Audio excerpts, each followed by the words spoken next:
Hi, today we've got a video for those of you who enjoy working on your vehicles, and the subject is this Thinkdiag 2 Diagnostic Tool. So you may be familiar with the various code readers and that kind of thing that you can buy on Amazon and eBay, and those are useful if the engine light comes up. You can then plug in those code readers, see what the code is, and then maybe have a stab at repairing the vehicle, or you might just use that as a tool to work out whether or not to take it to the garage. This one is quite a lot more advanced than that. Although it can read codes, it does have a lot of additional functionality. So let's have a look at the listing on Amazon. So it's currently listing for £150 on Amazon at the moment, but there is a £30 voucher, which if you tick that box, then basically you get it for £120 delivered. So this device has a Bluetooth transceiver in it, and it's designed to work with your mobile phone or tablet device. It works with Android or Apple devices, and it covers almost all vehicles, so over 120 different brands, and it allows for quite a lot of additional functions other than just code reading. They've listed a few of them here, so the kind of things that you might want to do. So when I replaced the battery the other month, I had to tell the car that there was a new battery installed so it could reset all of the state of charge information, that kind of thing. You can do those resets from this device. You can do things like DPF forced regeneration, so if your DPF filter is blocked, you can set it up to do an automatic forced regeneration. Injector coding, if you change your injectors, especially on the latest ones, you will need to change the calibration for those, so you can put the numbers in and program them through this device. So there's quite a lot of functions available through this. There's also things like graphing and that kind of thing available, and we'll take a look at that in just a moment. The device itself comes in a little carry case, and it's two parts here really. So this is the actual diagnostic tool. It's got three LEDs, exactly the same on each side, so it doesn't matter which way up it appears in your car, you can see what's going on. And then it comes with this lead that you plug into the top here, and then you can just screw that in, and then you plug this into your diagnostic port on your car. And the really nice thing is you can then just plug this in, and if you're using your tablet or your phone, even if you want to be under the hood of the car while you're doing the diagnostics, you can do. You can leave this plugged in and you're not tethered by a cable. So let's go and plug it into my vehicle and we'll have a look at the interface. Right, so we'll plug this into the OBD port. A couple of beeps, and then we've got some lights illuminated there. So power, vehicle and I/O. Let's start up the app.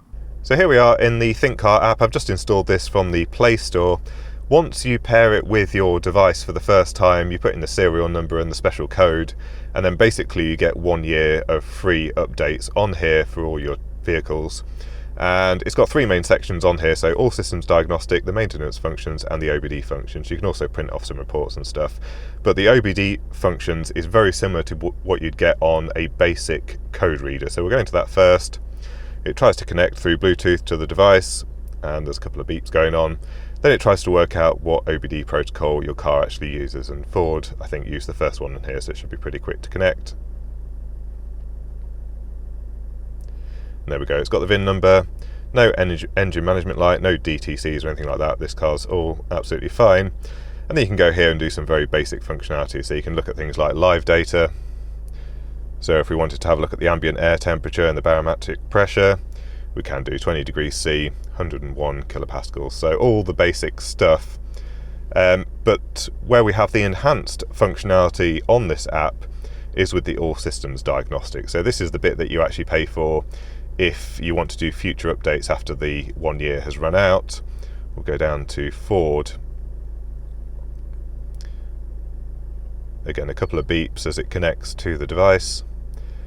And then we've got some significantly more advanced features in here. So basically it communicates to every module in your car, works out what's installed and what's not, and then it's able to read and talk to all of them through this software, which is really nice. It's actually quite fully featured. So we'll just wait for this to connect. And it's now connected. There's a few options here. There's a few things like resetting key fob and stuff, but we want to go to automatically search, and that'll work out what modules are in the car. Okay, so it's done all of that. We've got health reports.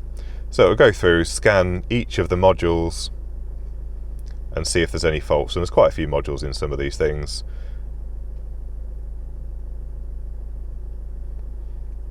It'll probably pick up one or two things related to LED lamps fitted instead of incandescent. So we've got just two error codes here, one in the instrument panel cluster. I think that's because the radio is off at the moment, and then one for the passenger door module, which is possibly to do with the lamps that I've replaced with LEDs. Let's have a look. Give it a moment. And yeah, the puddle light, it thinks is either blown or not fitted because I've replaced it with the LED. And you can look at the snapshot data there, which is probably the mileage at what it occurred. Yeah, the mileage at the bottom and the ECU voltages and that kind of thing. So you can try and work out when a fault occurred. And also you're able to read various data streams from each of the individual modules, so it can really help with your diagnostics. So this is the module that's in the door, and if we go to the read data stream, you can actually see the position of the mirrors, the window switch status, that kind of thing, turn signals.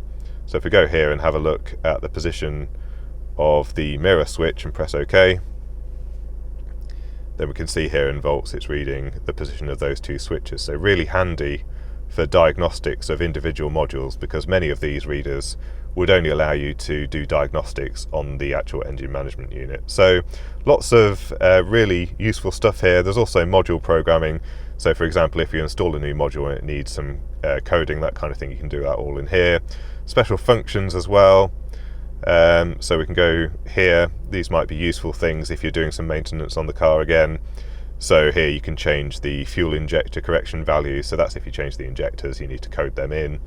Do things like resetting the DPF learn values if you replace the filter, that kind of stuff. So all of the usual features that you'd be able to do if you had a proper scan tool. So really fully featured.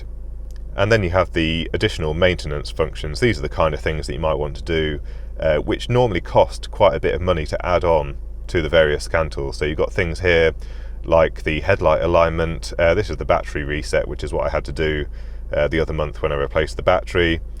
Things like bleeding the ABS system, resetting the EGR positions, programming key fobs, and that kind of thing. So really quite a few functions in here that are really handy to have if you like doing any more involved stuff on your vehicle.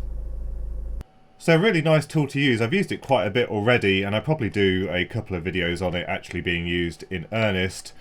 But let's take a look at what the construction is like inside. Now it's protected by this rubber holster, which seems to do quite a good job of protecting the case, and the case itself is just held together by 4 Phillips 2 screws. So let's undo those. Now I don't expect there to be loads in here, probably a Bluetooth SoC, several CAN transceivers. There's often 2 or 3 different CAN buses present on the OBD2 port. They might be switched, but I'll just expect there to be a few different transceivers and maybe a few extra things, but let's take a look. Okay, so we're presented with a nice green PCB, and if you do want to make a nice green PCB, why not visit our sponsor JLCPCB. If you ever want to get your PCBs assembled at JLCPCB, they now offer the ability to order parts from DigiKey and Mouser and have those assembled onto your PCB. And also, they've more recently added 3D printing onto their website, so you can get your parts 3D printed in various different materials for a very reasonable price. So don't forget to visit JLCPCB if you're thinking of getting some items made. So looking closely at the PCB, it's actually a really nicely designed board.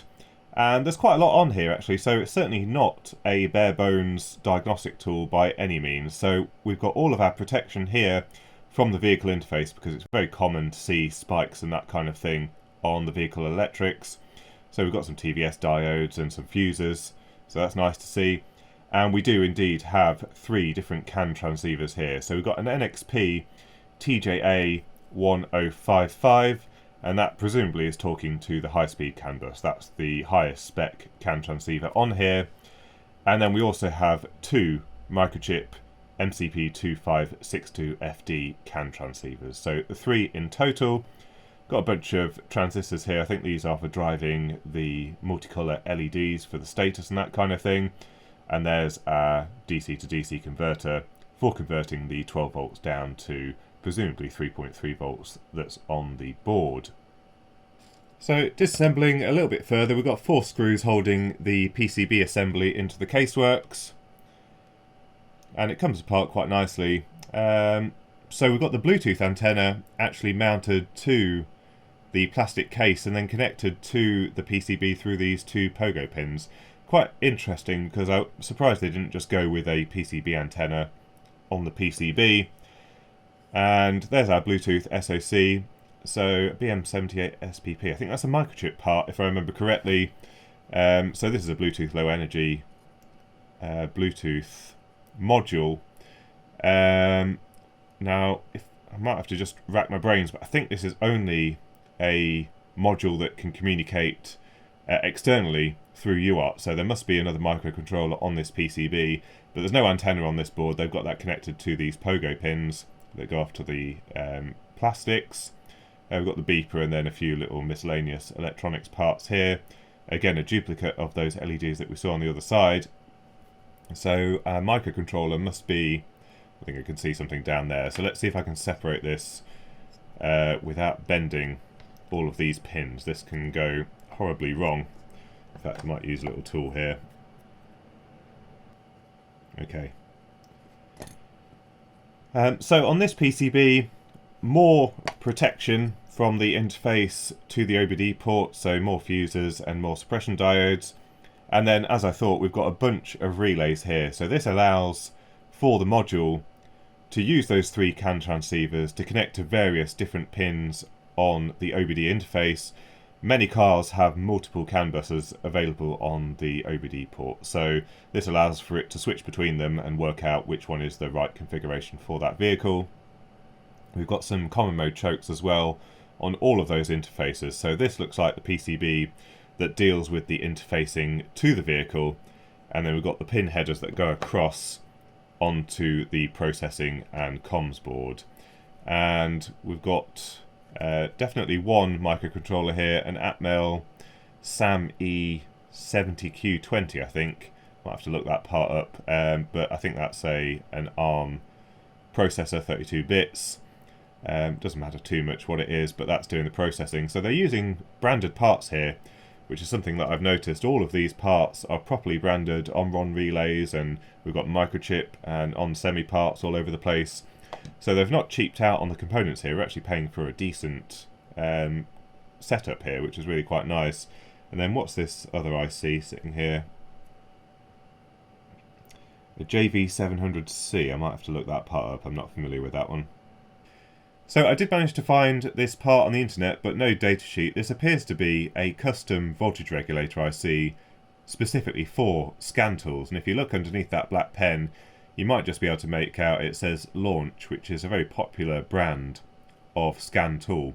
So this must have been the best solution for all of these scan tools to interface with the CAN bus, interface with the potentially quite spiky and high voltages on the supply rail from the car, and also produce the various supply voltages that are needed on these scan tools. So for all the various CAN buses and for the microcontrollers and Bluetooth chipsets and all that kind of stuff, it must have worked out cheaper for them to make a custom device than to scatter a whole load of voltage regulators all over the PCB.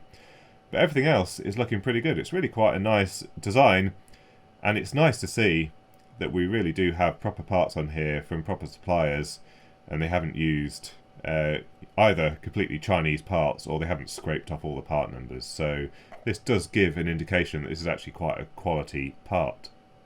So that's a look at the Thinkdiag 2 from Thinkcar, and I really do like this device. I'm going to be using this quite heavily, and it might feature in a couple of videos if I decide to record those on the cars that I'm working on at the moment. But it's at a really nice price point because you're not paying for the tablet that you get with the more expensive tools. You're using your phone or tablet that you already have. Obviously, if you're doing this commercially, you won't want to use your own personal phone, but it's nice for the home user just to be able to use your phone. Then you're not duplicating the cost in a tablet that probably will go out of date in the future anyway. So, this is probably a relatively inexpensive piece of hardware, and then most of the work is actually in the app that works on your phone or tablet, and it seems to work really well. And what I like a lot is that I've got two cars in this household.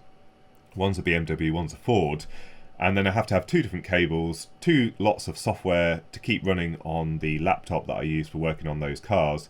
And then if someone asks me to look at their car, for example, recently someone asked me to have a look at their Volkswagen, none of the tools then that I've got are compatible with working with the Volkswagen. So then I was having a look to see if I could find the software.